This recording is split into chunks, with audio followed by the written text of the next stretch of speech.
ኢራንና የእስራኤል ጦርነት በዚህ ሰዓት ላይ መላው ዓለምን ጫና ውስጥ ሊያስገባ የሚችል አይነት ነባራዊ ሁኔታ ውስጥ እየገባ ነው። እጅግ አስጊ ሊባል የሚችል አይነት የጦር ግንባር ነው እየተከፈተ የሚገኘው። አዲስ የጦር ግንባር እንዳልኳችሁ መላው ዓለምን ለምሳሌ ኢትዮጵያንም ጭምር ጫና ውስጥ ሊያስገባ የሚችል አይነት ነባራዊ ሁኔታ ነው። ነገሩ ከምን ጋር የተገናኘ ነው ካላችሁ ይሄ አዲሱ የጦር ግንባር ሁለቱም ወገኖች አሁን ላይ እያጠቋቸው ያሉ ኢላማዎቻቸው የነዳጅ ማጣሪያ የነዳጅ ማብላያ ፕሮሰስ የሚያደርጉባቸው ጣቢያዎችን ነው።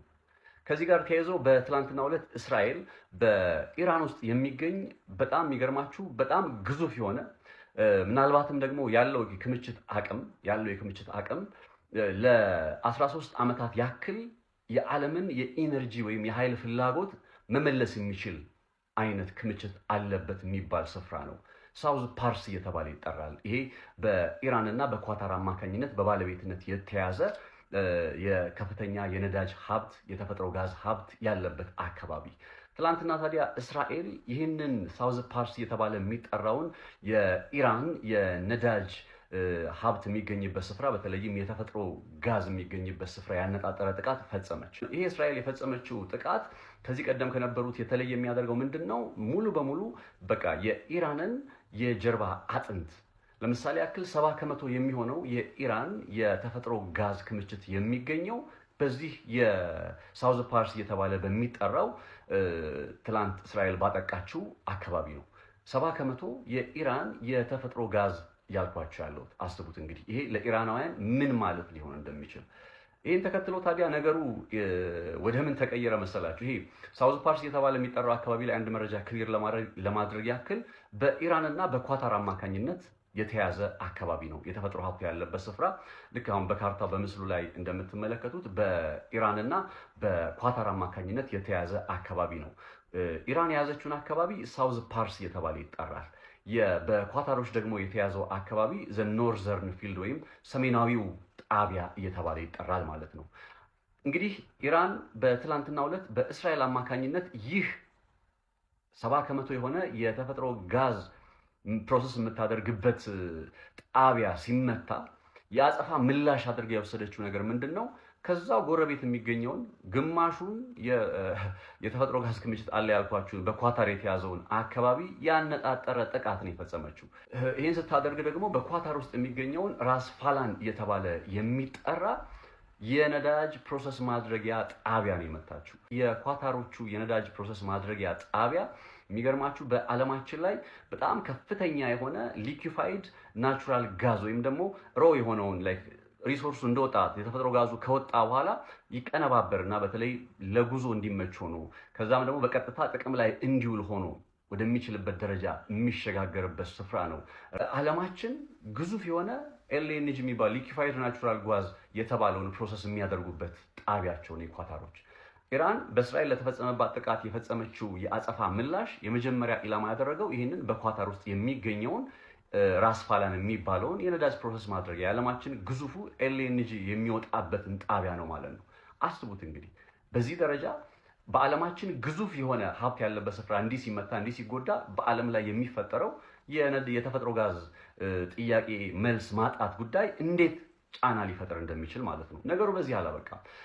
ኢራኖች ምን አይነት መርህ አስቀምጠዋል? የኛን የነዳጅ ጣቢያዎች የኛን የተፈጥሮ ጋዝ ጣቢያዎች አነጣጥራችሁ የምትመቱ ከሆነ የእናንተንም ኢላማ አድርገን እንመታለን ሲሉ ገልጸው ነበር። በዚሁ አግባብም ነው እንግዲህ ኳታር ውስጥ ያለውን የመቱት። በኳታር ብቻ አልቆሙም፣ ወደ ሳውዲ አረቢያ ፊታቸውን አዙረው በሳውዲ አረቢያ ውስጥ የሚገኘው አርማንኮም እንዲሁ በዛሬው ዕለት በኢራን የአየር ላይ ጥቃት ደርሶበታል፣ ጋይቷል። የሳውዲ አረቢያ በውጭ ጉዳይ ሚኒስትሯ ፕሪንስ ፋዘል ቢን ፋራህ አልሰውድ አማካኝነት ማለት ነው በኢራን በተፈጸመባት ጥቃት ጉዳይ ላይ በሰጠችው ምላሽ ምንድን ነው ያለችው?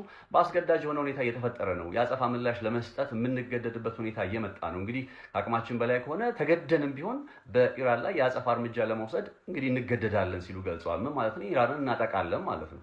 ገብቷቸዋል አይደል? ይሄ ደግሞ ሊያመጣ የሚችለው ሌላ ከነዳጅና ከተፈጥሮ ጋዝ ጋር ተያይዞ ሊያመጣ የሚችለውን ጫና አስቡት። ነገሩ በዚህ በሳውዲ አረቢያ አላበቃም፣ በኳታርም አላበቃም። ወደ ሃይፊያም ተመልክታለች ኢራን። በዛሬው ዕለት ከጥቂት ሰዓታት በፊት የተመለከትኩት አንድ መረጃ እንደሚያሳየው ሃይፋ እየተባለ የሚጠራው የእስራኤል በጣም ስትራቴጂካዊ የሆነ ከተማ ነው። ከኢራን አንጻር እጅግ በጣም ሩቅ ሊባል የሚችል ነው።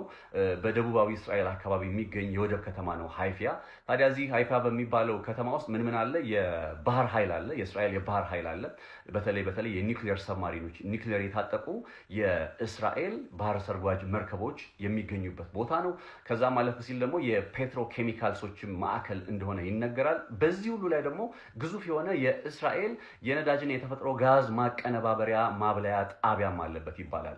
ታዲያ ኢራን ዛሬ በዚህ እስራኤል ውስጥ በሚገኘው ሃይፋ ውስጥ በሚገኘው የነዳጅ ማቀነባበሪያ ፕሮሰስ ማድረጊያ ጣቢያ ላይም ጭምር ጉዳት አድርሳለች የተባለው። በእርግጥ እየወጡ ያሉ መረጃዎች ሴንሰር ስለሚደረጉ የደረሰውን ጉዳት በተመለከተ እንዲህ ነው የተባለ ነገር የለም። እንዲሁም ጉዳቱ ደግሞ በቀጥታ በኢራን ጥቃት ነው ወይስ ደግሞ ሚሳኤል ለማክሸፍ ጥረት ሲያደርጉ በተፈጠረ ስህተት ነው ምናምን በሚለው ላይ እንዲህ የወጣ ነገር የለም። ነገር ግን የደረሰው ጉዳት ኢራን ሚሳኤል በመተኮሷ ሳቢያ ሚሳኤሉን ሊያከሽፉት ሲሞክሩም ይሁን ብቻ በሆነው ነገር ሆኖ ሃይፋ ላይ ከበድ ያለ ጉዳት ተከስቷል እየተባለ የሚገኘው። የሚገርማችሁ እስራኤልና አሜሪካ አሁን የኢራንን የነዳጅ ማቀነባበሪያ ጣቢያዎች ያነጣጠረ ጥቃት መፈጸም የጀመሩት ለምንድን ነው ከተባለ በመሰረታዊነት ለምን የሚለው ጉዳይ ከተነሳ በሆርሙዝ ስርጥ ላይ ስትራቴጂካዊ በሆነ መልኩ ኢራን በር ዘግታለች፣ አላስገባ ብላለች። በተለይ የምዕራቡ ዓለም ሀገራትና ከአሜሪካ ጋር አጋርነት አላቸው የሚባሉትን ሀገራት በር ዘግታባቸዋለች። ያንን በሆርሙዝ ሰርጥ ላይ ጫና ለማሳደር በሚል መልኩ ነው እንግዲህ አሁን በእነዚህ በኢራን የነዳጅ ማቀነባበሪያ ማብለያ ጣቢያዎችን ያነጣጠረ ጥቃት መፈጸም የጀመሩት። ታዲያ በሚገርም ሁኔታ ነገሩ ባክፋየር አደረገና ኢራን የምትወስደው ያጸፋ ምላሽ ደግሞ ከመጠን የበዛ እጅግ ጠንካራ እየሆነ መጣ። ባክፋየር አደረገ ነገሩ ማለት ነው። ታዲያ በዚህ መካከል የአሜሪካው ፕሬዝዳንት ዶናልድ ትራምፕ ምን አሉ? ከዚህ በኋላ ኢራን ኳታርን ድጋሚ የምትመታ ከሆነ ኢንታየርሊ ሳውዝ ፓርስ የሚባለው ቅድም የነገርኳችሁ የኢራን የጀርባ አጥንት የሚባለውን ስፍራ ሙሉ በሙሉ እናፈነደዋለን ሲሉ ተናግረዋል። አስቡት። ኢራን ደግሞ ለእንደዚህ አይነቱ ጥቃት ዝግጁ ነኝ፣ እኔም በምላሹ የእናንተን በተለይ በአረብ ዓለም ሀገራት ያሉና በገልፍ ሀገራትና እንዲሁም እስራኤልን ያነጣጠሩ እንግዲህ ዛሬ ሃይፋ ላይም ጭምር የፈጸመችውን ጥቃት ነገርኳችሁ አይደለ? እነዛንም ጭምር ያነጣጠረ ጥቃት እየፈጸመች ነው። የኔን የነዳጅ ማቀነባበሪያ ጣቢያ የምትመቱ ከሆነ እኔም የእናንተን እመታለሁ ብላ እንዳለ በገልፍ ሀገራት ያሉትን ኢላማ እንደምታደርግና እስራኤልም እንደማይቀርላት እየገለጸች ነው። ዶናልድ ትራምፕ በአንድ በኩል አፈነደዋለሁ ይላል፣ እሷን በምላሹ አፈነደዋለሁ እያለች ነው። ነገሩ ወዴት እየሄደ ነው? በዚህ ሁኔታ ነገሩ የሚቀጥል ከሆነ ነው እንግዲህ በጣም አስፈሪ የሆነው የኢኮኖሚ ጫና። አሁን ላይ ያው ኢትዮጵያ ለምሳሌ ከተመለከታችሁ እኮ ዋና ነዳጅ የምታስገባው ከየት ነው? ከኩዌት፣ ከሳውዲ አረቢያ እና ከዩናይትድ አረብ ኤምሬት ነው። በየት በኩል ነው የሚያልፈው? በሆርሙዝ ሰርጥ በኩል ነው የሚያልፈው። ሆርሙዝ ሰርጥ አሁን የት ነው? ተዘግቷል።